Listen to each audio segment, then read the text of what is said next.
تخيل كده انك عندك قوة ممكن تهدد العالم كله وترعبه. تخيلت؟ طب يلا بينا نبدأ الانمي. في احدى الليالي الهادئة كان في شاب شغال في مكتبه، خلص الشغل بتاعه والناس اللي معاه قالوا له يلا علشان نروح، بس هو قال لهم لا يا عم انا قاعد هنا شويه، كده كده محدش مستنيني لو رجعت يعني. المهم قعد شويه يتكلم مع نفسه ولما حاجته وطلع علشان يروح، ولكن وهو في الطريق عربيه ماشيه بسرعه خبطته وهو بيتوفى الشاب ده. ولكن فجأة بيصحى الشاب ده في عالم تاني في هيئة طفل مع واحد عجوز كده شايله من قدام عربية متكسرة. المهم بعد مرور السنين بيكبر الولد ده وبيبقى اسمه شين والفوردو، وده نسبة إلى الراجل اللي لقاه وأخده عنده في البيت. وبيكون العالم الموجود فيه شين عالم جديد جدا وبيستخدموا السحر فيه عادي. وبيقول شين ان هو لسه عنده ذكريات حياته التانية بس هو مش فاكر هو مات ازاي. ولما بيرجع شين على جده بيكون جده مبهور منه جدا علشان قدر يصطاد خنزير بري وهو لسه عنده 8 سنين. ولما بيطلب جده مارلين يوريله سحر النار بينبهر من قوة شين. وفجأة بتيجي ميلدا وميشيل على بيت مارلين، وبتكون ميلدا مصدومة جدا من شين علشان قدر يصطاد خنزير بري، بس بيقولها شين ان ده بفضل المعدات اللي هي عملتها له وسهلت حركته. وميشيل بيكون المدرب بتاع شين في المبارزة وبيعلمه ازاي يتبارز بالسيف وكده. وبعد سنتين بيقرر مارلين يعلم شين ازاي يستخدم سحر البحث علشان يبحث بيه عن الشياطين الموجودة حواليهم، وبيحذر مارلين شين من الشياطين وخطورتها. ولما بيبدأ مارلين يعلم شين الطريقة وازاي يتحكم في سحره بيتصدم لما بيعرف شين ان هو يستخدمها من اول مرة، وبيقدر شين ان هو يحدد مكان الشيطان وبيروح عليه علشان يقتله. اول لما بيوصلوا هناك ما بيستناش شين مارلين وبيهجم على الشيطان وبيقدر ان هو يهزمه لوحده في ثواني. بينبهر مارلين من قوة شين اللي بتكبر كل يوم اكتر من الاول. ولما بيرجعوا بيتكلموا عن شين وسرعة تطوره وانه قوته هتبقى كبيرة جدا لما يكبر. وبيكون مارلين بيعتبر شين كحفيد ليه وميلدا بتعتبره كحفيد ليها هي كمان. وبعد مرور فترة بيقرر مارلين ان هو يقول لشين الحقيقة وان هو مش جده الحقيقي. فبيقول له شين ان هو كان عارف ان هو مش جده، فبيقول له الجد ان ابوه وامه كانوا مقتولين بطريقة وحشية لما لقاهم ومعرفش حتى يحدد شكلهم. فبيقول له شين تمام يا جدي. وبيستغرب مارلين ازاي هو متقبل الموضوع بالسهولة دي. فبيقول له شين انا مش زعلان علشان انا ما كنتش اعرف ابويا وامي، وعلشان انت كنت معايا انت وميلدا وميشيل عمري ما حسيت ان انا لوحدي، فشكرا علشان انت تبنتني يا جدي. فبيتأثر الجد جدا وبيعيط من الفرحة. وبعد ما بيوصل شين 15 سنة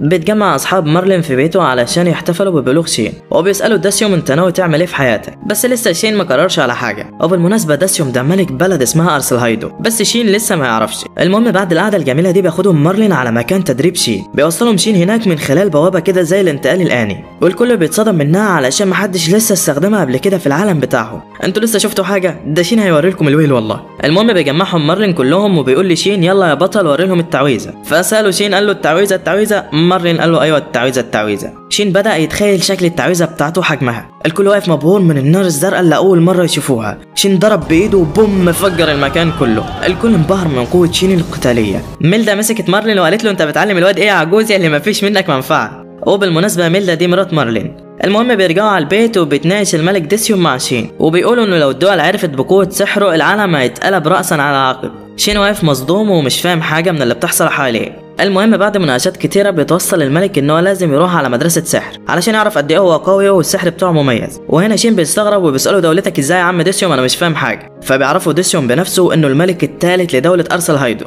الواد بيتصدم جدا من تقلب الاحداث وبيسأله كمان على اللي حواليه وبيلاقي ان الكل في مناصب كبيرة جدا، حتى ميشيل اللي كان بيدربه ده كان قائد الفرسان. صدمات ورا صدمات اديله. بس شين بيسأل الملك وبيقول له انت عارف جدي منين؟ فالملك بيقول له ان اول مرة ظهر انسان شيطاني فيها انا كنت في الحرب. الشيطان كان قوي جدا وقدر يهزم الجيش كله في ثواني، ولما جه الدور عليا وكنت خلاص هموت اذا بمارلين وميلدا بيلحقوني من وسط النار، ومن ساعتها واحنا بقينا اصحاب وباجي لهم على طول كده يعني. وشكل الجد والجده مشهورين جدا في العاصمه. المهم بيركبوا العربيه وبيروح شين على البلد، واول لما بيوصلوا هناك والناس بتعرف بين الحكيم والحكيمه في البلد الكل بيجري عليهم. وبالمناسبه دي القاب مارلين وميلدا، ده بسبب ان هم لحقوا البلد من الشيطان قبل كده وانقذوا الملك يعني. المهم بيوصلوا على بيتهم في العاصمه وبيكون كبير جدا. شين بيتصدم اول لما بيشوف البيت علشان بيكون كبير جدا، وبيقول ده شكلهم مشهورين يعني. بيحط حاجاته وبينطلق الى العاصمه علشان يتمشى شويه، ولكن اثناء ما شين بيتجول بيشوف شويه ناس بيحاولوا يقولوا ادبهم على البنات. شين بيروح عليهم وبيديلهم علقه محترمه. البنات اول لما لحقهم شكروا شين على اللي عمله وعلى نبله معاهم، وكان في بنت منهم تقول للقمر انزل يا عم ونطلع مكانك. شين اول لما شافها قلبه كان هيطلع من مكانه. قعدوا على مقهى علشان يتكلموا شويه ويتعرف عليهم. البنت الاولى اسمها ماريا والتانية اسمها سيشلي، وبيعرف شين من كلامهم انهم هينضموا على نفس مدرسة السحر اللي هو رايحها. البنات بتتفاجئ لما بتعرف ان شين هينضم معاهم هو كمان، وده بسبب انهم شايفينه جامد في الفنون القتالية والمفروض ينضم للفرسان وكده. غلبة مش عارفين اللي فيها والله. المهم بيكون باين على ماريا انها معجبة بالحكيم والحكيمة جدا، وبتقول حفيدهم هينضم على مدرسة السحر واكيد هيكون عسل زيهم. شين توه في الكلام علشان محدش يعرفه وبعدين سلم عليهم وبعدين مشى. وكان باين على سيشيلي انها وقعت في حب شين من اول نظرة، وماريا حاولت تترخم عليها شوية هي كمان. المهم بيجي يوم التقديم مع المدرسة السحرية، والمدرسة دي بيكون فيها قانون بيمنع اي حد ملكي او من النبلاء يستخدم سلطته على حد، يعني الكل هنا سواسية سواء غني او فقير. وبالفعل شين كان بيتفرج على الاسماء وبيشوف هو فين، ولكن فجأة واحد من العائلات النبيلة واقف وراه وبيقول له مشي من قدامي. حط ايده على كتف شين كده واذا بشين رماه على الارض. الواد بيزعق وبيقول له انت ما تعرفش انا ابن مين؟ انت مفكر انك هتتحداني وهتنجم في عيلتك دي ولا ايه؟ ولسه ما كملش الكلمه واذ بواحد جاي من وراه بيقول له المدرسه هنا كلها سواسيه واستخدامك لسلطه عيلتك هنا مخالفه بيعاقب عليها القانون، ويلا امشي من قدامي دلوقتي. الواد ما قدرش يتكلم وحط وشه في الارض ومشى. وبيطلع ان ده اوغ ارسل هايدو ابن الملك ديسيوم. بيروح على شين وبيتكلموا مع بعض شويه، وبيكون اوغ فرحانه علشان شين بيعامله كصاحب ليه مش كامير ولا حاجه. وبتكون ماريا وسيشيلي واقفين ومستغربين من اللي قدامهم وازاي شين بيتعامل مع الامير عادي. المهم بدات الاختبارات اللي هتقيم الطلاب. في الاول بيمتحنوهم امتحان تحريري وبعدين بيقيسوا قوتهم السحريه. اول لما بيوصلوا لاختبار القوه السحريه شين كان فرحان جدا علشان اول مره يشوف حد في نفس سنه بيستخدم السحر، ولكن بيتصدم جدا بعد ما بيشوف سحرهم علشان بيطلع ضعيف جدا. لا وبيكونوا فخورين بالسحر بتاعهم كمان. المهم بيجي دور شين وبتطلب منه الممتحنه ان هو يدمر الهدف اللي قدامه، فبيقلل شين طاقته السحريه على قد ما يقدر وبوم بيفجر المكان كله. بتنبهر الممتحنه وكل اللي واقفين من قوه شين الجباره. وبعد الامتحان بيطلع شين الاول في الاختبارات، وعلشان هو الاول بنطلب منه اداء خطاب تحفيزي لزمايله. وسيشيلي وماريا بينجحوا هما كمان في الاختبار. سيشيلي بتكون مبهوره من شين علشان بالاضافه الى القوه الجسديه قوي كمان في السحر وطلع الاول عليهم. ومن جانب تاني الولد اللي ضربه شين كان متعصب جدا علشان شين طلع الاول عليهم، وكان بيقول اكيد هو عمل خدعه وغش ولا حاجه. وكانت ميلدا بعتت هدوم كده لشين. الهدوم دي عليها كتابه سحريه وصعبه جدا انها تتشال، ولكن شين بقوته السحريه بيقدر يعدل عليها ويحط مميزات اكتر كمان. واول لما بتعرف ميلدا باللي عمله بتصدم جدا وبتقول له هتعرف حد باللي انت عملته والا هتحصل مصيبه. بيروحوا مع شين على المدرسه علشان حفل بدايه الترم وكده، وكالعاده المعجبين مالوا المكان. المهم بيطلع شين علشان يأدي الخطاب، ولما بينادوا على اسمه وبيقولوا شين والفورد بيتصدم كل من ماريا وسيشيلي لما بيعرفوا ان شين هو حفيد الحكيم والحكيمه. وبالفعل بيأدي شين الخطاب بتاعه، وبعدين بينزلوا وبيتوزع كل مجموعه على فصلهم. الدنيا تمام معاهم، ولكن فجاه بتروح ماريا وسيشيلي على شين علشان عاوزينه في موضوع. ماريا بتقول لشين ان في واحد فرض سيطرته على سيشيلي ومش عارفه تعمل منه حاجه. شين اول لما بيسمع الكلام ده بيتعصب جدا. لسه ما كملش الكلام وبنلاقي خنزير بيزعق وبيقول انا مش قلت لك ما تتكلميش مع راجل غيري؟ وبيطلع نفس الولد اللي ضربه شين اول يوم، وبالمناسبه اسمه كارتو. لسه راح يحط ايده على سيشيلي وشين بيبعدها عنها. الواد بيزعق وبيقول له انت مالك بخطيبتي مالكش دعوه بيها. شين بيسالها وبيقول لها حق الكلام ده صح يا سيشيلي؟ سيشيلي بتقول له لا والله انا رفضته وهو عايزني اوافق عليه بالعافيه. بيقول لها شين خلاص ما تقلقيش انا هحميكي. لسه ما خلصش الكلام وبالليل الواد بيضحك ضحكه خبيثه كده. بيقول لها ابوكي شغال تحت ابويا في الشركه وممكن اخليه يتفصل في ثواني. واذ بصوت اوغ وراه بيقول له دي تاني مره ليك. لا ومش بس كده ده انت هددتها بابوك كمان. الموضوع ما عادش يتسكت عليه ولازم تتحاسب عليه. واذ بالواد وشه بيقلب وبعدين بيمشي. اوغ بيروح على شين وبيقول له بترسم قدام سيشيلي يا اسطى؟ قشطه يا عم الله يسهل. الواد اوغ ده جامد جدا يا جدعان. وبيقرر شين ياخدهم على بيته علشان يستأذن ميلدا فانه يحمي سيشيلي ويعمل لها زي بتاعه. البت ماريا بتكون فرحانه جدا علشان هتروح على بيت الحكيمه، وبيروح اوغ معاهم والاتنين مرافقينه. بيوصلوا هناك وبيعرفوا شين على بعض. بيقعدوا وبيحكي لهم شين على كل اللي حصل. ميلدا بتقول تمام. بتبص على سيشيلي كده وبتقول لها انت بقى اللي شين عاوز يعدل على الزي بتاعك صح؟ ده شكله جد قوي في حوار حمايتك ده، بس لو انت عاوزاه يعمل كده لازم تجاوبي على سؤالي ده، انت تستحقي الزي ده؟ ولكن قبل ما تجاوبي لازم تكوني عارفه ان الزي اللي شين بيعمله ده يعتبر كنز وطني للدوله. سيشيلي اول لما بتسمع الكلام بتتاثر جدا، بتعيط وبتقول انا ما استحقش حاجه، انا استغليت شين علشان هو طيب وطلبت منه ان هو يحميني، بس انا مش هقبل حاجه غاليه زي دي منه. وقامت علشان تمشي، ولكن ميلدا ندهت عليها وقالت لها لو انت كنت وافقتي من الاول كان زماني رميتك من هنا، بس انت شكلك طيبه ومحترمه وتستاهلي وعلى الله حكايتك. وشين كمان قال لها انا ما حسيتش انك خدعتيني او حاجه، بالعكس كنت فرحانه علشان انت لجأت ليا. الله على الحب الله يا ابني. وبتعتذر منها ميلدا علشان احرجتها وبتحضنها كمان. هنا سيشيلي بتعيط من حنان ميلدا وبتاخدها ميلدا علشان تلبسها الزي، وبيكون مارلين حس ان هو صرصار في القعده وان هو ما عملش اي حاجه، فبيهون عليه شين كده وبعدين بيدخلوا. ولما بيشوفوا شين وهو بيكتب على الزي بينبهر كل الموجودين، وبيقول للملك ان الموضوع ده لازم يبقى سر ومحدش يعرف فيه والا ممكن تحصل حرب على شين. وبيكتب شين على زي اوغ واصحابه وسيليا وبعدين بيمشوا. ولكن قبل ما بيمشوا شين بيوري لهم سحر الانتقال بتاعه وانه بيعرف يروح في اي مكان شافه في ثواني، فبينبهروا منه جدا، بينبهروا خالص. وبعدين بيخلص اليوم. تاني يوم بيروح شين علشان يوصل سيشل على المدرسه. العلاقه ما بينهم كانت بتكبر اكتر واكتر وشكل الحب بقى متبادل يا عمي. شين طول الطريق كان بيستخدم سحر البحث بتاعه علشان لو حد هجم عليهم او حاجه. بيوصلوا على المدرسه فعلا وبياخدهم المدرس على جوله فيها، بيعرفهم على كل الاقسام الموجوده والاختيارات المتاحه قدامهم. بيقترح الامير اوغ على شين ان هو ياسس قسم ليه علشان هو قوي جدا ومش هيلاقي منافس مع باقي الاقسام. العيال كلها بتعجبها الفكره والكل بيقرر ينضم لشين. شين في الاول كان رافض الفكره، بس بعد ما سيشل قالت له انها تنضم معاه رجع عن اللي في دماغه، وسموا الفرقه بتاعتهم او القسم مجموعه السحر المطلقه. نرجع بقى للملك واللي بيقول ان بدا يظهر شياطين كتيره الفتره الاخيره. الاعداد بتاعتهم زادت بشكل ملحوظ جدا، وده ممكن يهدد استقرار الدوله. والشياطين دي كانت عباره عن انسان قبل كده ولكن بتتحول بسبب غير معروف. نروح بقى لكارتو اللي ابوه بيعاقبه بسبب سلوكه في المدرسه.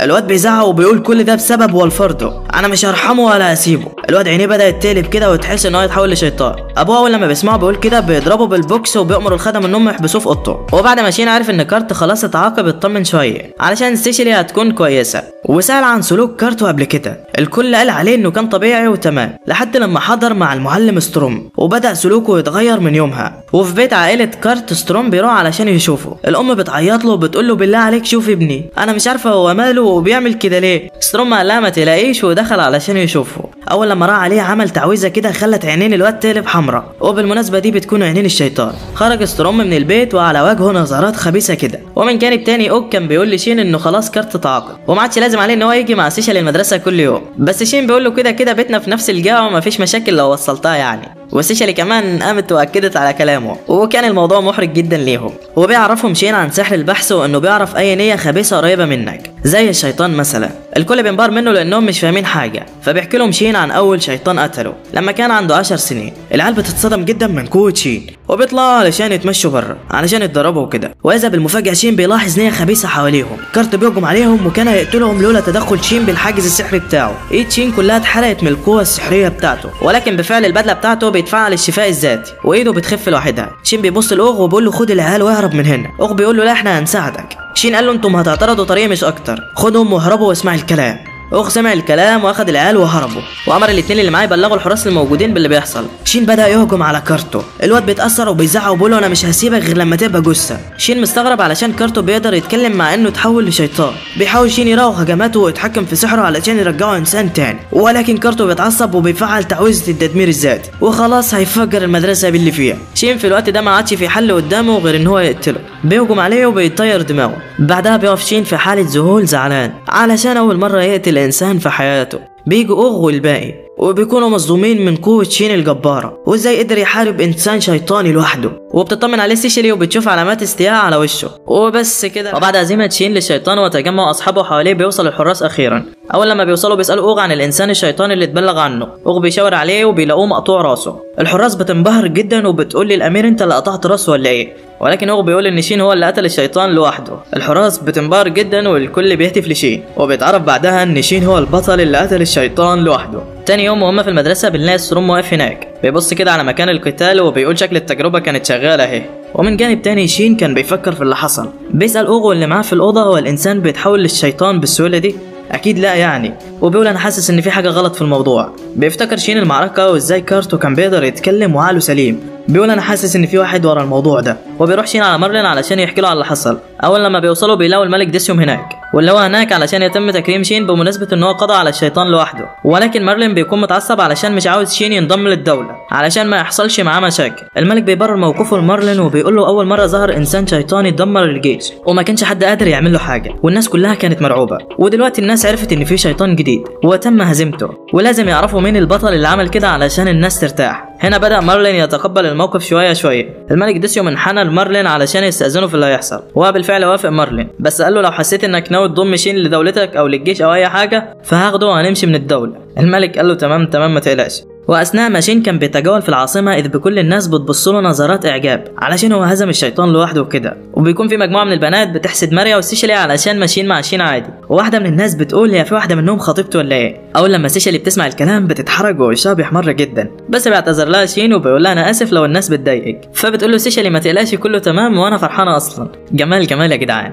المهم بيوصلوا على المدرسه اخيرا وبتجمع حشود من الطلاب علشان ينضموا لمجموعه شين. الكل بقى عاوز ينضم معاه وما يسيبوهوش. المدرس بيقول في باله لو انا سبتهم ينضموا ما عادش حد هيكون في الاقسام التانية، وبيعمل لهم اختبار علشان ينضموا معاه. وما بينجحش من الاختبار ده غير 2، ولد اسمه مارك وده ابوه بقى حداد وكده ومشهورين، والبنت التانية اسمها اوليفيا وعندهم مخبز حلويات وكده. المهم الاعضاء القدامى بيكونوا فرحانين جدا بانضمامهم ليهم، وبيقترح شين على مارك ان هو يعمل له سيف علشان يحارب بيه. الواد بيتلبخ كده وبيقول له انا السيف اللي هعمله عمره ما هيكون بقوه السيف اللي انت قطعت بيه راس الشيطان. شين بيقول له يا عم ده سيف عادي، بس انا عملت عليه سحر اهتزاز بسرعه فخليته بيقطع اي حاجه، وكل اللي انا عاوزه سيف حد شويه علشان اعرف اقطع بيه. الواد اقتنع بالكلام وقال له خلاص تمام اعمل لك اللي انت عاوزه. ومن جانب تاني الملك كان عمل خطه كده علشان يعرف بيها مين اللي بيحول الناس لشياطين، وكان شاكك طبعا في ستروم اول واحد. 2 من كبار الضباط راحوا على ستروم علشان يسالوه شويه اسئله. ستروم فضل يتوه عليهم علشان محدش يعرف حاجه. سألوه عن العصابة اللي على عينه دي وازاي بيشوف، قال لهم بستخدم سحر كده. المهم الضابط ده كان ذكي جدا، فضل يسأل أسئلة بتلف وتدور حوالين الموضوع لحد لما ستروم وقع بلسانه وقال له أنا ما كنتش متخيل إن كارت هيتحول لشيطان ويموت. المهم الضابط أول لما سمع الكلام قال له طب تعالى معانا علشان تشوف قصة كارت وكده، سمعت إنك ساحر رفيع وهتقدر تفيدنا في الموضوع ده. وبالفعل ستروم راح معاهم. نروح بقى لشين واللي قاعد مع أصحابه بيتناقشوا في شكل السيف اللي هيعملوه، بيقرروا شكل السيف فعلا وبينطلقوا علشان يعملوه. وفي نفس الأثناء ستروم كان وصلوه الجنود على مكان قوات الأمن. استغرب كده ولكن كمل معاهم ماشي في الآخر. وصل في مكان واسع كده وإذ بالجنود كلها حصرته من جميع الاتجاهات. بيسأل ستروم وبيقول هو ايه اللي بيحصل هنا وهم بيعملوا كده ليه. القائد بقى بيحكي له وبيقول له ان الملك امر بالتكتم عن اسم كارت علشان عيلته ما تتأذاش من الناس بعد ما يعرفوا ان ابنهم اتحول لشيطان، وانت كنت عارف ان هو كارت من غير ما حد يقول لك. هنا ستروم بيضحك كده وبيقول لهم يا ولاد اللعيبه، وانا اللي كنت مفكر ان البلد بقت في فوضى والكل عرف، عاش عليك والله، بس انا كده خلصت تجاربي في البلد ولازم امشي دلوقتي. والظابط بيزعق وبيقول له الحراس اقبضوا عليه. نروح بقى لشين واللي ماشي هو واصحابه علشان يعملوا السيف، وهم معديين فجاه إذ بالجدار اللي جنبهم بيتفتت. بيروحوا علشان يشوفوا في ايه وبيتصدموا من اللي قدامهم. ستروم ضرب الحراس ومحدش عارف يعمل معاه اي حاجه. الظابط بيقول له اخد الراجل اللي حول كارته لشيطان. شين هو لما بيسمع الكلام ده بيتعصب جدا، بيقول في نفسه يعني ده اللي خلاني اقتل انسان. بيهجم على ستروم بقوه اسطوريه وجباره جدا. ستروم بيعمل حاجز وبيقدر يفادي نفسه، بس شين مش هيسيبك. شين بيفتت الارض من تحته وبنلاقي ان ستروم طار في الجو. شين بيستغرب علشان اول مره يشوف سحر الطيران. بيستخدم الاداه السحريه اللي في رجله وبيطير عليه. بيقطع العصابه اللي على عين ستروم وبتبان عينه، وبتطلع ان عينه حمراء وهو شيطان هو كمان. ستروم بيتعصب وبيقول انا كنت عاوز هويتي تفضل مخفيه، ما تفكرش انك هتروح كويس من هنا يا شين. شين في الوقت ده بيحدفه بتعويذه كده. ستروم بيبص له وبيقول له انت اتحولت ولا ايه؟ لسه ما كملش الكلمه وبنلاقي شين كان بيعمل تعويذه بره، وبيستخدم اشعه الشمس وبينسف بيها ستروم من على وجه الارض. مستواها عالي كده ولا احسن سحرة في الامبراطوريه. شين قال له يمكن علشان انا بدربهم ولا حاجه، اهم حاجه التواضع يا جدعان. زيك قال له طب ينفع انا انضم معاكم؟ ولسه شين ما ردش عليه. وبنلاقي ان اوغ بيقول له انت من الجيش ولو انضميت هتؤدي الى مشاكل سياسيه. زيك اقتنع كده وقال له طب ما فيش حاجه جديده؟ اوغ قال له بص يا عم زود طاقتك السحريه كل يوم اكتر من اللي قبله وانت هتبقى جامد. وضرب مثل بالحاجز بتاع ماريا وسيشلي واللي كان بقى اقوى من الاول بمراحل، وده طبعا بسبب التدريب وزياده الطاقه السحريه. وزيك طبعا كان مبهور جدا من قوه الحواجز بتاعتهم، وباقي الفرق كمان عرفت تتعامل مع بعض والدنيا بقت تمام معاهم. ولكن شين كان باين عليه علامات الحزن كده. قال لهم انا حاسس اني بعد ما علمتكم السحر بالطريقه دي غيرت مجرى حياتكم، ويمكن ده يسبب ليكم مشاكل بعدين. اوغ كمان اكد على كلامه وقال لهم دلوقتي انتوا هتكونوا وحده خاصه في المستقبل، وده طبعا علشان قوتهم وكده، وده ممكن يجذب انتباه اخرى للعيال دي. ولكن كلهم قالوا له يا عم ده احنا فرحانين بكده، انت كده امنت مستقبلنا والدنيا بقت تمام معانا. شين لما سمع الكلام كان مبسوط جدا وبدأ يفرح تاني. بياخدهم كلهم بقى على مكان التدريب، وبنلاقي ان العيال قوتها زادت جدا. اوغ بيقول له لازم محدش يعرف بالعيال دي. شين قال له ما تقلقش يا عم المكان هنا انا كنت بتدرب فيه ومحدش جه قبل كده. وفي اللحظه دي اوغ بيجمعهم كلهم وبيقول لهم انا عاوز اقول لكم على حاجه، وده طبعا سر من اسرار الدوله، بس انا اقوله علشان انتم ما بقيتوش زي عامه الناس وكده. اوغ قال لهم على اللي حصل في الامبراطوريه التانية وعلى الدمار اللي حصل والناس اللي اتقتلت، والعيال كلها واقفه مصدومه جدا وزعلانه. وقال لهم ان بعد كل هجوم اعداد الشياطين بتزيد اكتر واكتر وشكلنا هنضطر نواجههم قريب. شين بعد ما سمع الكلام قال في باله ستروم بيفكر في ايه، وقرر شين انهم يعملوا مخيم صيفي للتدريب. يعني العيال كلها وافقت ورحبوا بالفكره، ولكن وقفوا على المكان اللي المفروض هيباتوا فيه واستقروا على بيت سيشلي. بفعل ان عيلتها عندها انابيع حاره وكده، يعني بعد التدريب العيال هتروق على نفسها خالص. نروح بقى لشين وهو بيقول لمارلين وميلدا على المخيم. الفكره عجبتهم جدا ووافقوا عليها، ولكن ميلدا قالت له انها تروح معاه كمشرفه يعني، وده طبعا علشان الولاد والبنات ما ينفعش يقعدوا مع بعض من غير مشرف. ومارلين قرر ان هو يروح معاهم علشان يساعدهم في التدريب هو كمان. وبالفعل الكل جهز وركبوا العربيات وانطلقوا الى بيت عائله سيشلي.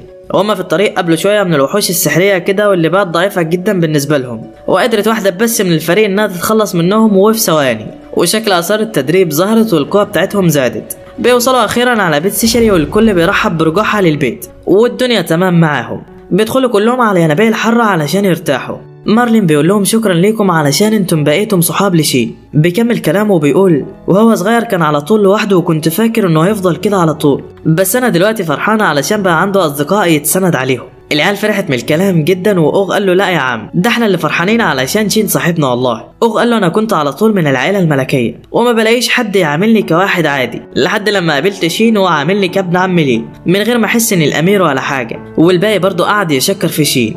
وشين كمان قال لي جدا عمري ما كان هيبقى عندي صحاب من غير ما انت تعلمني يا جدي، فشكرا على كل حاجه علمتها لي. الجد هنا بيتاثر جدا وبيبدا يعيط من الفرحه. وبعدين بيخلص اليوم. تاني يوم بيبدا الكل يتدرب. مارلين بيشرف عليهم وميلدا كمان علمتهم ازاي يصنعوا الادوات السحريه. شين كان فرحان جدا علشان عيلته بتساعده. قال طالما الكل بيزود طاقته فانا لازم ازود طاقتي انا كمان. العيال كلها اترعبت وبدات تبعد عنه. شين قال لهم ما تقلقوش كله هيبقى تمام. شين بدا يجهز للتعويذه. العيال حط الدرع علشان يحميهم من الصدمه. التعويذه جباره جدا والكل كان خايف من شدتها والبوم فجرت المنطقه باللي فيها. التعويذه اخدت لها 4 جبال في طريقها كده. وميلدا كمان زعلت لشين علشان اللي عمله في الجبال، ولكن كان الكل مبسوط. وبيخلص التدريب على كده. وبعد التدريب اوغ بيطلب من شين ان هو يوصله على القصر علشان يعرف اخبار عن الشياطين اكتر ويعرف باللي بيحصل في المملكه اول باول. اول مره اشوف امير مجتهد والله. هو بالفعل بيوصلوا شين على القصر. اول لما بيوصلوا هناك بيلاقوا إيلي في وشه. بالمناسبه دي خطيبه اوغ. بتبدا تعرف نفسها لشين بكل احترام وبتقول له اوغ انت قاعد في منتجع وسايبني هنا، انا جايه معاك رجلي على رجلك، على اساس انه قاعد بيلعب هناك وكده. تخيلوا الموضوع واقف على كده. لا والله. ما يخت اوغ كمان قالت لهم انا جايه معاك، وده طبعا علشان هي بتحب ميلدا ومعجبه بيها. الله دي بقت رحله بقى. اوغ طبعا ما كانش موافق على الفكره، ولكن الملك عطلهم الاذن وطلب منه ان هو ياخدهم معاه كنوع من التغيير وكده. عيله رايقه بصراحه. وبالفعل اخدهم شين بسحر الانتقال بتاعه على المدينه. اتمشوا شويه مع بعض عادي، ولكن إيلي كانت متضايقه من اوغ دايما علشان كل كلامه في القصر عن شين وشين وشين. هو ما فيش غير شين ولا ايه؟ اوغ قال لها لا بس علشان انا بحس اني في البيت لما اكون مع شين. إيلي اتعصبت وقالت له يعني انت ما بتحسش بانك في البيت معايا يعني؟ اوغ قال لها لا وانا معاكي بحس براحه البال. لا عيب يا ابني والله. البت اتثبتت كده وعجبها الكلام. وبعدين راحوا على مطعم. وهم قاعدين في المطعم اوغ قال لشين انت مش هتعترف لسيشلي بقى يا اسطى ولا ايه؟ شين اتلبخ كده وقال له مين قالك انها بتحبني يا عم؟ اوغ قال له يا عم ما باين عليكم والكل عارف اصلا. شين قال له طب يمكن انها ترفضني. اوغ قال له لا ما تقلقش كله هيبقى تمام. المهم وصلوا على بيت سيشلي علشان يعرفوهم على بعض، وشين كان محروق جدا وحاله يصعب على الكافر. المهم بدا الكل يتعرف بإيلي ومي. شين قال لجدته انها معجبه بيها. ميلدا راحت عليها ومسكت ايديها وقالت ايد البنات حلوه والله مش زي شين وهو صغير. شين بيتحرك كده والكل بيأيد كلام الجدة لحد لما سيشلي بتقول بطريقه هستيريه من غير تفكير انا اكون فرحانه وانا بمسك ايد اطفالنا. تقصد شين وهي يعني. الكل بص لها كده وعلى وجهه نظرات اللي هو يا بنت اللعيبه. وسيشلي اول لما اخد بالها من الكلام اتحرجت جدا ووشها احمر وطلعت تجري. اغرى على شين كده وقال له جالك كلام يا عم لازم تعترف لها بقى بدل ما تحرجها اكتر. وبالفعل وشين بيتمشى بالليل بره اذ سيشلي هي كمان قاعده. راح لها شين علشان يتكلم معاها. الواد واقف كده ونبضات قلبه سريعه جدا. سيشلي قالت له انا اسفه لو ضايقتك من الكلام اللي قلته جوه. شين قال لها لا ده انا كنت فرحان جدا والله. طب فاكره اول مره شفتك فيها سيشلي؟ سيشلي قالت له طبعا فاكره. فقال لها انا اول مره شفتك فيها قلت في بالي ان البنت دي جميله جدا وظريفه وحلوه. سيشلي كمان قالت له انا اول مره شفتك قلت انك شاب وسيم وقوي. شين جمع قوته وقال لها انا بحبك. البنت فرحت جدا وبدات تعيط. قالت له انا كنت فاكره انك طيب معايا زي الكل بس انت قلت لي انك بتحبني دلوقتي. وقالت له انها كمان بتحبه والعمل بقى اخر روقان. شين طلب منها انها تكون حبيبته والبنت طبعا وافقت. لسه ما كملوش كلام وبنلاقي ان الكل كان بيتصنت عليهم. فضيحه يعني. وبكده بيعلن شين ان هو وسيشلي بقوا مرتبطين رسمي. الله على الجمال يا ابني. وبس كده راح شين بحبه لسيشلي. بيصحوا تاني يوم وبيكون باين عليهم الاحراج جدا من اللي حصل امبارح بقى وكده، ولكن بتقول له سيشلي انهم لازم يعرفوا عيلتها علشان هي ما بتحبش تعمل حاجه من وراهم. ايوه بنتنا محترمه. فبياخدها شين على بيتهم علشان يعرف العيله بتاعتها وكده. وبيكون شين محروق جدا وهو قاعد وبيقول لابوها ان هو بيحب بنته وهي سمحت له ان هو يوعدها وجاي هنا علشان ياخد الاذن منهم ويسمحوا له ان هو يخرج معاها. فبيفرح الاب جدا علشان شين اختار بنته، وده بيخلي شين يتصدم من رد فعل الاب. ولكن ام سيشلي بتقول له يقعد وبتقول لشين انهم من عيله محترمه وهم مش هيعرفوا يسمحوا لشين ان هو يخرج مع سيشلي من غير ما يتخطبوا رسمي. فبيقتنع شين على كلامها وبيوافق على الخطوبه. راجل يا ابني والله. فبتفرح الام وبتبارك لبنتها علشان اتخطفت للي بتحبه، فبتتحرك سيشيلي جدا ولكن بتكون فرحانه جدا. ونرجع بقى للتدريب بتاع العيال واللي بيكونوا اقوياء جدا وطاقتهم السحريه في ازدياد كبير، وده بيدهش كل من إيلي وماي. وعلى عكس إيلي، ماي هي كمان عندها المؤهلات انها تصبح ساحره قويه. نروح بقى لستروم واللي قاعد في امبراطوريه بولوسيفيا، وبتقول له ميرا انهم على وشك القضاء على المملكه بالكامل، فبيقول لها تمام. نرجع بقى لشين واللي بيبدا ان هو يتعلم سحر جديد. العيال بتخاف منه وكلهم بيحطوا حواجز علشان تحميهم، ولكن شين بيقول لهم انها مش تعويذه هجوميه، فالكل بيشيل الحواجز تاني. وبيقدر شين ان هو يستخدم سحر الطيران وبيخلي الحجاره تطفو في الجو، وده بيصدم العيال جدا وما بيبقوش مصدقين اللي هم بيشوفوه. وبيبهرهم شين اكتر لما بيطير هو بنفسه زي ستروم، وده طبعا هيديله حريه اكتر في القتال بعد كده. ولما بيرجع شين على البيت بيحكي لميلدا ومارلين على اللي حصل، وانه المفروض كده خطب سيشيلي، وبيعتذر علشان عمل كده من غير ما يقول لهم. ولكن بيكون ميلدا ومارلين متفاهمين الموضوع وبيطلبوا من سيشيلي انهم يروحوا على بيتهم دلوقتي علشان يتكلموا مع عيلتها بقى. وبالفعل بيوصل ميلدا ومارلين هناك، بيقعدوا مع العيله وبيبداوا يتكلموا. ميلدا بتعرفهم على كل حاجه عن شين وانه مش حفيدها في الحقيقه، وبتكون ميلدا بتعمل كده علشان تشوف لو العائله بتاع سيشيلي وافقت على شين علشان هو حفيدهم بس، وعلشان ما يتصدموش لو عرفوا تاني بعدين. فبيقول لها الاب ان هو ما وافقش بشين علشان هو حفيدهم ولا حاجه، ولكن هو وافق علشان لقاه بيحب سيشيلي وهيعتني بيها. وسيشيلي كمان قالت انها بتحب شين وما فكرتش في الموضوع اساسا. الله على الجمال الله. وبيفرح كل العيلتين بالمناسبه الجميله دي، وشين بيشكر جده وجدته على تربيته وعلى كل حاجه. الله على اللحظات الجميله دي يا جدعان. وبيحددوا وقت لخطوبتهم قدام الناس، والدنيا بقت اخر روقان. نروح بقى للتدريب بتاع العيال. شين جاب لهم بدله جديده كده وكتب عليها بسحره، وحط عليها مميزات اكتر كمان زي مقاومه للحراره وزياده سرعه الشفاء وما الى ذلك. المهم شين بيعمل ده كله بسبب انهم هينزلوا للتدريب الحقيقي النهارده، وهيخليهم يواجهوا وحوش من فئه القارعه واللي معناها اقوى الوحوش الشيطانيه. العيال كلها بتترعب وكده، ولكن شين بيطمنهم وبيقول لهم ما تقلقوش انتم بقيتم اقوياء دلوقتي. وبالفعل بينزل العيال علشان يتدربوا. بيروحوا عند اسد شيطاني كده عملاق، بيختار شين 5 منهم علشان يواجهوه في الاول. العيال بتكون مرعوبه كده، ولكن بتقدر انها تتغلب على خوفها، وبيقدروا انهم يهزموا الوحش ويمحوه من على وجه الارض. العيال التانية بقى بدأت انها تتشجع، وكل واحد بقى بيهزم وحش شيطاني بمفرده، والدنيا بقت عظمه قوي. وبتعدي الايام وبيجي وقت خطوبة شين على سيشيلي. شين كان واقف كده قدام المراية علشان يجهز نفسه. سيشيلي هي كمان دخلت عليه ويا لها من طلة. جمال جمال والله. شين واقف مبهور من جمال عروسته، بيقول لها القمر لو شافك دلوقتي هيتحرج من نفسه. ولكن طبعا اللحظات الجميلة قليلة. بتيجي ام سيشيلي وبتقول لهم الناس مستنيينكم بره. بيطلع الاتنين في الطلة الجميلة بتاعتهم، الملك والكل واقف بيتفرج عليهم، وبكده بيتم الاعلان بخطوبتهم رسميا. الكل بيحتفل والكل بيكون فرحان.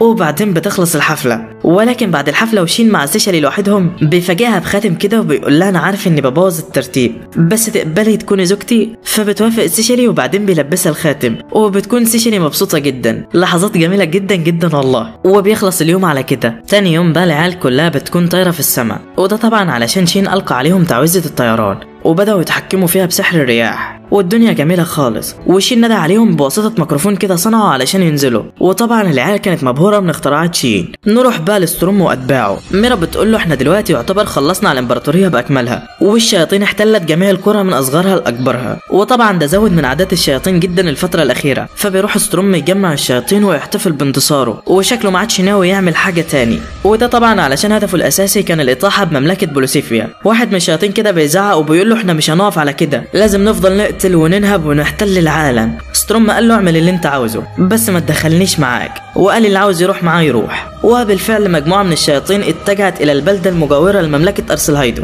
اسمها سويد بالمناسبة، وده طبعا لتدميرها وقتل اهاليها. ولكن في حاجة غلط. ميرا بتسأل ستروم عن سبب كره البولوسيفيا الكره ده كله، فبيقول لها ستروم صحيح اللي انا ما حكيتش ليكوا قبل كده، وبيبدأ يحكي قصته قبل ما يتحول لشيطان. كان اسمه أوليفيرا وقتها، رجل غني ومحترم بيهتم بكل الناس والمزارعين، وبيعامل الناس كلها بنفس الطريقة من غير احتقار للفقراء ولا تفضيل لحد على حد. وبالتالي شعبية أوليفيرا كانت كبيرة جدا. سأل أحد المزارعين في مرة وقال له انت بتعمل كده ليه؟ انت غني ولكن بتعامل المزارعين بطريقة كويسة كأنهم من نفس مستواك. أوليفيرا رد عليه وقال له انا كنت وانا صغير ملاحظ الفرق في التعامل ما بين الفقير والغني في بلدنا، لحد لما رحت مملكة مجاورة واتصدمت بجمال العلاقة هناك. مفيش تفرقة عنصرية والكل بيتعامل سواسية والدنيا رايقة خالص. فقررت ان اتعامل كده علشان احسن الامبراطورية، ولان أوليفيرا اصلا من المرشحين لحكم المملكة. المهم بيرجع أوليفيرا على بيته بيته. بيقابل زوجته هناك وباين عليها حامل في شهورها الأخيرة، وبيكون الاتنين سعداء جدا، ولكن السعادة لا تدوم إلى الأبد يا صديقي. مجموعة من النبلاء بيتجمعوا لمناقشة أمر أوليفيرا، واللي من ضمنهم الملك هيدرا، وكلهم مش عاجبهم أفعال أوليفيرا في التسوية ما بين الأغنياء والفقراء، وبيقولوا إحنا لازم نقضي عليه قبل ما يتولى الحكم، وإلا كلنا نتعامل زي بعض. وهيدرا قال لهم تمام، وقرر إن هو يعمل خطة للقضاء على أوليفيرا نهائيا. أول حاجة أمر النبلاء إنهم يستدرجوه للعاصمة وهو هيتصرف معاه. هو بالفعل عملوا كده، وبعتوا رسالة لأوليفيرا مكتوب فيها انهم مأيدين فكرة التسوية ما بين جميع أطراف الشعب، ولكن عاوزينه في العاصمة علشان يناقشوا الفكرة. أول لما قرأ أوليفيرا الرسالة كان فرحان جدا ومبسوط، وقرر انه يروح زي العبيط على العاصمة. مراته كانت قلقانة وقالت له خلي بالك من نفسك. قال لها ما تقلقيش انا قوي وهقدر احمي نفسي. وبعدين مشى. وبعدما ذهب أوليفيرا للعاصمة استغل هيدرا ان هو مش موجود، وبدأ يكيد مكيدته. أول حاجة أمر بخطف بعض النساء من القرية اللي موجود فيها أوليفيرا، وبعت بعض من رجاله علشان يتهموا أوليفيرا بالخطف، وطبعا هو مش موجود علشان يدافع عن نفسه. الناس بدأت تتكلم ولكن برضه لسه ما صدقوش المقولة. أوليفيرا خلاص قرر انه يرجع على البلد بتاعته علشان يشوف مراته اللي وحشته. هيدرا كان بيجهز النهاية خلاص علشان يقضي على أوليفيرا. بيحط النساء المخطوفات في عربية عليها اسم أوليفيرا، وبيخلي المزارعين تقبض عليهم. وفي اللحظة دي المزارعين كلهم اتعصبوا وقرروا انهم ينتقموا منه. بياخدوا نار في ايديهم وبيروحوا على البيت بتاعه، بيولعوا فيه وبيقتلوا مراته. أوليفيرا كان راجع وشاف الحريق عند بيته، راح جري واتصدم من المشهد اللي قدامه. راح على مراته ولكن كانت فارقت الحياة. بيعيط وبيقول لهم هو ده جزائي علشان عملتكم كويس؟ هو ده جزائي انكم تقتلوا مراتي وابني اللي لسه ما اتولدش؟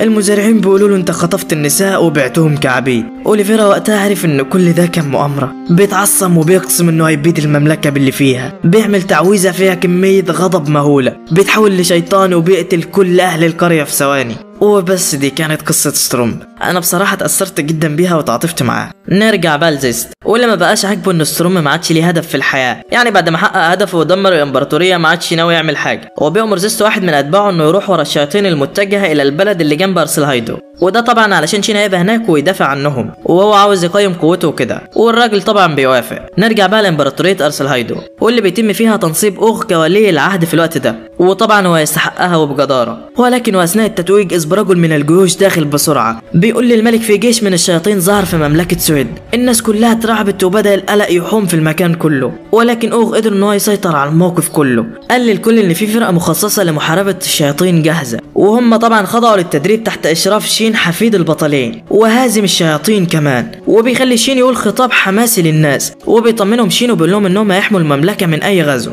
ومفيش حاجة هتأذيهم، والكل بيهتف لهم وبيكون فرحان. وفي اللحظة دي بيطيرهم شين في مشهد جامد الصراحة. وبينما شين واصدقائه في الطريق بتكون الشياطين وصلت على حدود مملكة السود. بيبعت الحراس اللي على الحدود اشاره لباقي الجنود لكي يتخذوا احتياطاتهم ويخلوا بالهم من هجوم الشياطين. وبالفعل بيبدا الجنود انها تجهز للدفاع والصحراء وكل حاجه، وكانوا بعتوا احد جنودهم علشان يجيب دعم من مملكة ارسلهايدو، واللي هم مارلين وميلدا، علشان لسه ما يعرفوش بمجموعه شين وكده. المهم الشياطين بيكون عددهم كبير جدا فوق ال100 ولا حاجه، ووفقا لقوتهم وعددهم الجنود ما بتعرفش تعمل معاهم اي حاجه، وبتقدر الشياطين انها تدخل جوه العاصمه، وبيبداوا في الانتشار في جميع المملكة لتخريب البيوت وقتل أهاليها. وفي نفس الأثناء بيكون شين وجماعته جايين على الطريق. بيقسمهم شين لمجموعات، كل مجموعة فيها 2 إلا سيشالي بتكون لوحدها، وده طبعا علشان هي هتعالج المصابين وكده ومش هتشترك في المعارك. اصيل يا ابني والله. نروح بقى للشياطين واللي بيبهدلوا المملكه خالص. بتحاول ام تجري منهم هي وبنتها، ولكن الشياطين وراها ومش سايبينها، لسه خلاص هيقتلوها، وبوم شين بيدلوا رجله بيطيروا، وبيطمنوا الام هي وبنتها، وبيقتلوا الشياطين اللي كانت بتهاجمهم، وبيقولوا لها ان الدعم جه خلاص والمملكه هتبقى بخير ان شاء الله. العيال اطمنت كده وفرحوا، وبعدين مشوا. شين في الوقت ده كان بيتكلم مع سيشالي، واحد من جنود زيس واللي هو اسمه لورنس بالمناسبه، كان بيتصنت عليه وخافي وجوده علشان شين ما يقدرش يحس بيه، وهو بيكون عاوز يقيس مدى قدرات شين، وشكلها هتولع دلوقتي. بيطلع اوغ على اعلى حته في المملكه وبيتكلم في ميكروفون شين، بيطمن الجنود وسكان المملكه بالدعم، وبيقول لهم كلهم ما تقلقوش هتبقوا بخير، وده طبعا علشان احنا السحرة المطلقين هنحميكم. وبيهدد اوغ الشياطين جوه المدينه، وبيقول لهم هتتفشخوا دلوقتي. اهل المملكه كلهم فرحوا، وبدا الكل بالهتاف، وبدات الحرب ما بين الشياطين والسحرة. العيال طاقتها زادت جدا والشياطين مش عارفه تعمل معهم اي حاجه. بيروح كل 2 من العيال على شيطانين وبيقتلوهم. شويه من الشياطين راحت على المستشفى اللي فيه سيشلي علشان تقضي عليهم، ولكن شين كان عامل حسابه، وقف مارك واوليفيا علشان يحرسوه، وبالفعل قدروا انهم يقتلوا الشياطين ويقضوا عليهم نهائيا. هو من جانب تاني شين كان ماسك الشياطين وفشخهم حرفيا يمين شمال، محدش قادر يعمل معاه اي حاجه، واللي بيراقبه من جنود زيس واقف ومرعوب من قوه شين، بيقول اقيم في ايه ده محدش هيقدر عليه، وده طبعا بسبب كميه الطاقه السحريه الكبيره اللي عند شين. نروح بقى لاوغ وماريا واللي بيواجهوا قائد الشياطين، بيحاولوا يتكلموا معاه علشان يعرفوا منه اي حاجه، بس هو ما بيفكرش غير في التدمير وبس. بتحاول ماريا انها تغدره بسرعه ولكن من غير فايده، بيهجم الشيطان على ماريا ولكن البدله بتحميها، بيحدفها في الجدار كده ولكن برضه الجراح بتاعتها بتخف. ماريا بتتعصب وبتهجم على الشيطان بكل قوتها، ولكن بيحمي نفسه باداه سحريه اخذها من احد الجنود. اوغ بيبص كده لماريا وبيلتفوا عليه، بيهجموا عليه هجمات كتيره ومتتاليه ورا بعض، وده طبعا بيؤدي الى كسر الحاجز اللي مع الشيطان. لسه راح يتكلم واذا باوغ خرم قلبه بواسطه رمح الرعد.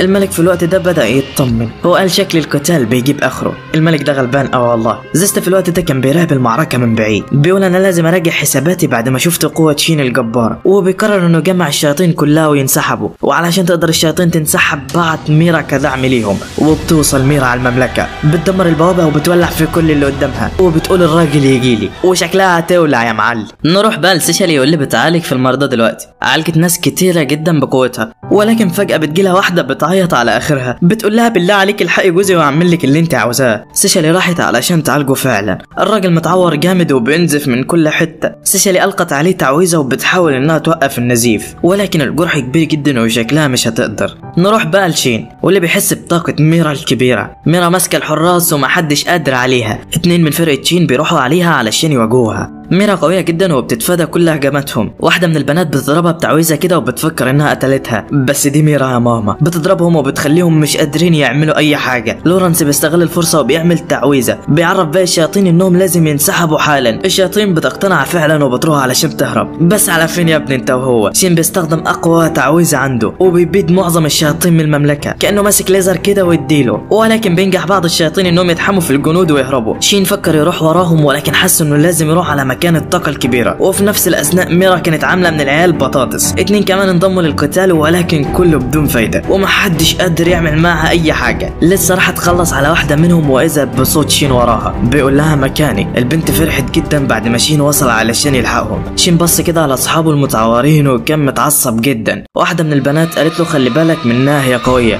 شين قال لها بس أنا أقوى. شين هجم عليها بكل قوته. ميرا بتحاول تهجم عليه بس ده شين يا ماما، بيقطع لها شين كده جزء من هدومها وهي بتهجم عليه، وبيجي بقيه المجموعه لشين علشان يساعدوه، وشكل ميرا اتحصرت. لورنس في الوقت ده بيظهر وبيقول لها استخدمي سحر التفجير وفجريهم. البنت بتطير عليهم وبتمسك ماريا تمسح بيها الاسفلت، بتطير في الجو وبتعمل تعويذه جباره. شين بيترعب على اصحابه اللي مش هيقدروا يصدوا التعويذه، بيزعق بقى على صوته وبيقول انا هحميكم، بيعمل حاجز كبير جدا وبيقدر ان هو يبعد الانفجار. الشياطين بعد الانفجار بتكون اختفت من المكان. شين بعدها بيبص على اصحابه وبيفرح انهم بخير، وبيكونوا هم كمان مبسوطين. بيتكلموا مع بعض عن ميرا واوغ، بيقول قوتها كانت غريبه وشكل الموضوع ده في ان الشياطين في الوقت ده كانت ماشيه وزعلانه من الخساره. السروم كان بيتفرج على كل حاجه هو كمان، وشكل الموضوع عجبه فعلا، وبقول شكلك هتسليني يا شين. نرجع بقى لشين واللي بيروح على سيشلي علشان يشوفها بتعمل ايه. اول لما بيدخل بيتصدم من كميه الناس المصابه، وبيخلي باقي الطلاب يجوا علشان يساعدوهم. سيشلي في الوقت ده كانت استسلمت من الراجل، طاقتها السحريه بدات تخلص وما عادتش عارفه توقف النزيف اكتر، بتعيط وبتقول السحر ما بيعالجش اي حاجه فعلا. مرات الراجل في الوقت ده حست بفقدان الامل، ولكن في اللحظه دي شين بيوصل بيقول لهم ما تقلقوش انا هتعامل. بيعمل تعويذه شفاء اسطوريه، بيحدد جميع اعضاء المريض المصابه وبيصلحها. اوغ كان بيتفرج وبيقول بجد ما حدش يعرف يجاريك يا شين. التعويذه بتنجح وحياه الراجل بترجع مستقره تاني. سيشلي في الوقت ده راحت على شين علشان تشكره، وقالت له انت بتساعدني دايما في كل الاوقات اللي بضعف فيها. شين قال لها لا ده كله بسببك انت، علشان قدرتي توقفي النزيف لحد دلوقتي. حتى بص كده ولقت سيشلي الناس اللي عالجتهم كلهم بيشكروها، بقت فرحانه جدا ورجعت الدنيا تمام تاني. وبعد انتهاء المعركه بيروح اوغ على الملك، بيطلب منه تحالف ما بين المملكتين للقضاء على الشياطين. الملك بيوافق طبعا بعد ما عرف بقوتهم الحقيقيه، وبيطلع المجموعه علشان يروحوا اخيرا. ولكن شين كان باين عليه انه زعلان كده، بيقول لو انا كنت فتحت البوابه هنا من الاول كان زمان عدد الضحايا قل. وطبعا شين ما يعرفش يفتح البوابه في مكان ما راحوش قبل كده. اوغ بيقول له انا كمان كنت لسه رايح اقول لك نفس الكلام، يلا نحمي المملكه مع بعض يا صاحبي. ومارلين وميلدا بيتفرجوا وبيكونوا فرحانين جدا. بيرجعوا على مملكه ارسلاهايدو وبيقاموا احتفالات كبيره ترحيبا برجوعهم. بيدي اوغ التقرير للملك على كل اللي حصل وبيقول له انه اقام تحالف مع مملكه سويد. الملك بيقتنع بكلامه وبيعينه كوكيل ما بين الدولتين. اوغ بيستأذن الملك انه يسافر مع شين لعمل تحالف مع باقي دول البشر. الملك بيوافق طبعا على قراره وبيستأذن شين مارلين وميلدا علشان يسافروا كمان، وطبعا بيوافقوا. بيجهز الفرقه كلها تاني يوم وبعدين بيودعوا الكل وبينطلقوا الى رحلاتهم الجديده. وبس لحد هنا بينتهي الموسم الاول. بتمنى ان هو يكون عجبكم، ويلا سلام سلام سلام.